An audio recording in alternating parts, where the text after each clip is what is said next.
ये अपील करना चाहती हूँ कि इन महिला खिलाड़ियों के समर्थन में आए, ज़्यादा से के सामने ऐसे यूं करके खड़ा कर देते हैं ये, तो फिर वो मेडल को तो वो 15 रुपए का बताएंगे ना। क्या लगता है संसद भवन का जो कूच है, महिला महापंचायत है, हाँ जी, तो वो कैसे करेंगे आप लोग? इतनी सिक्योरिटी होती है बहुत सारी। मैं मेरे मुद्दे की तो बात चल रही है, सब सारा वर्ग, पूरा मीडिया, पूरे सोशल मीडिया का मैं धन्यवाद करती हूँ, वो मेरे साथ है, हर वर्ग मेरे साथ है, सब सरपंच भाई पूरे प्रदेश के, पूरा प्रदेश और पूरा देश मेरे साथ हैं, तो मैं सबका शुक्रिया अदा करती हूँ। ये लड़ाई में ज़रूर हमारी जीत होगी। मैं कहती हूँ कि मैं इन विनेश फोगाट जी वगैरह जो भी ये महिला हैं, रेसलर हैं, जो भी हैं, मैं इनके साथ हूँ, पूरे तन मन से इनके साथ हूँ। लोग कह रहे इतने दिनों बाद आप जागी हैं। नहीं, कितना दिनों बाद जागी? 1 महीना होने आया है। कहाँ लिखा है ये? कहाँ लिखा है? 1 महीने से चल रहा है। मैं आपसे जवाब चाहती हूँ। अब मैम थोड़ा नॉलेज हुआ है, तब इन्होंने फ़ोन किया, बुलाया, तो मतलब थोड़ा हो गया। अच्छा, कोई बात नहीं। अच्छा, कब कैसे आप और आगे समर्थन लेंगे? गांव-गांव में जाके जागरूक करेंगे जी, बच्चों के माध्यम से कैंडल मार्च, उसमें महिलाओं का योगदान रहेगा जी। जी ठीक है। हाँ। आपका जो मसला था सीएम खट्टर के साथ, क्या उस पर कोई बातचीत हुई है, कोई नतीजा निकला है? नहीं, अभी कोई नतीजा नहीं निकला और इस बारे में मैं कोई बात भी नहीं करना चाहती। अभी यहाँ मैं इनके समर्थन में आई हूँ, तो मैं इनके बारे में ही बात करना तो चाहती हूँ। रहेंगी आप? नहीं, अभी तो मेरे को जाना पड़ेगा, क्योंकि कल हमारे कोई केस की सुनवाई है, इस वजह से मैं यहाँ नहीं रह सकती, लेकिन आती जाती रहूंगी। मैम कैंडल मार्च भी है कल, क्या कहिएगा कि आप लोग आइएगा कि या फिर वहीं से समर्थन दीजिएगा? वहीं से समर्थन दूंगी जी मैं। हाँ, लेकिन मैम क्या लगता है संसद भवन का जो कूच है, महिला महापंचायत है, हाँ जी, तो वो कैसे करेंगे आप लोग? इतनी सिक्योरिटी होती है, बहुत सारी चीजें हैं।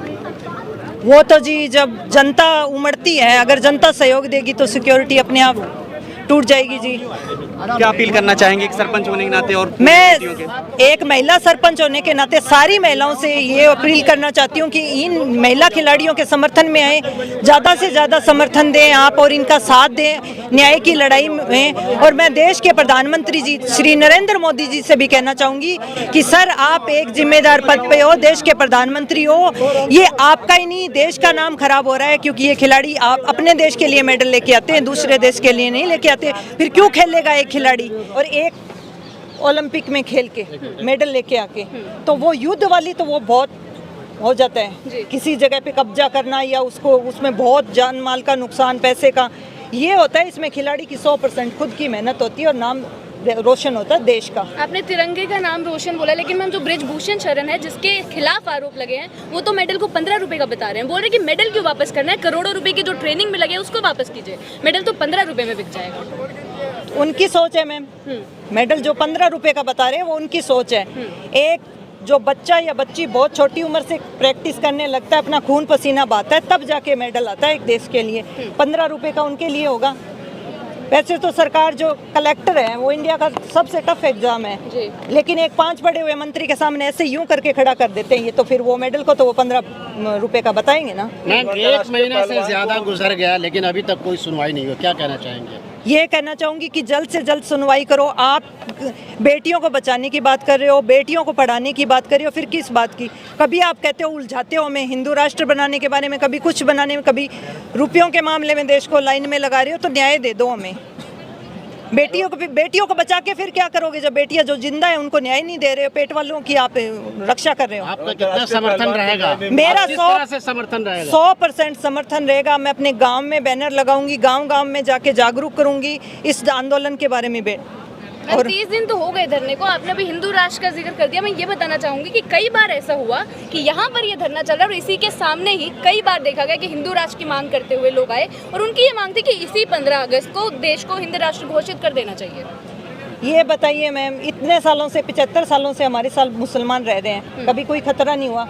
अब क्या हो गया कि हमारे आने वाली पीढ़ियों के मार देंगे, काट देंगे? इतने साल नहीं काटा, अब कैसे काट देंगे ये? अब उनसे खतरा कैसे हो गया? हम उनके साथ खेले हैं, कूदे हैं, उनके साथ बड़े हुए हैं, उनके घर का हमने खाया, हमारे घर का उन्होंने खाया, अब उनसे खतरा हो गया हमें? जो हमारे पड़ोसी हैं, जो हमारे भाई बंद हैं, उनसे खतरा हो गया, वो हमें काट डालेंगे? इतने साल तो नहीं हुआ। मैम, समर्थन में आप आई हैं, क्या सरकार से क्या अपील करना चाहेंगी आप? मैं सरकार से यही अपील करना चाहूँगी कि देश के आप मुखिया हो, प्रधानमंत्री, आप एक गरिमामयी पद पे हो, एक बहुत बड़े पद पे हो, आपसे न्याय की उम्मीद चाहती हैं। आप पार्टी लेवल पे मत जाओ कि आप बीजेपी के हो या उसके हो, आप बीजेपी के नहीं हो, आप हिंदुस्तान के प्रधानमंत्री हो। तो हिंदुस्तान के प्रधानमंत्री के नाते आप अपनी बेटियों को सुरक्षित करो।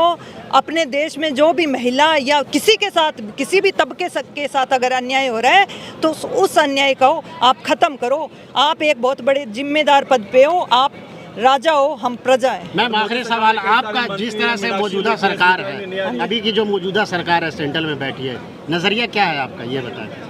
मैं तो ये कहूँगी कि सरकार को जल्द से जल्द ये सब खत्म करना चाहिए, क्योंकि अगर ये मुद्दा बाहर जाता है तो हमारी इमेज खराब होती है, सरकार की नहीं, हमारे देश की इमेज खराब होती है कि हम पड़ोसी देश के बारे में ऐसे ऐसे बोलते हैं। हमारे देश में क्या हो रहा है फिर? नैना, जब तक ब्रजभूषण शरण ने बोलते कि नार्को टेस्ट करवा लीजिए, और फिर ऐसे लोग सामने आ रहे हैं, शायद दो भागों में बट गए लोग, क्योंकि सोशल मीडिया पे देखा जा रहा है जैसे ही उन्होंने बोला कि नार्को टेस्ट करवा लीजिए, बोल रहे कि लो सच्चाई है इसलिए सामने आ रहा है और बोल रहे नार्को टेस्ट करवा लीजिए। वो उनकी सोच है मैम, जो जिसकी जैसी सोच होगी वो वैसी ही बात करेगा, लेकिन मैं पूरा समर्थन में हूँ। चलो जी, थैंक यू, धन्यवाद। खबरों में बने रहने के लिए फोरम 4 को सब्सक्राइब करें और नोटिफिकेशन पाने के लिए बेल आइकन दबाएं।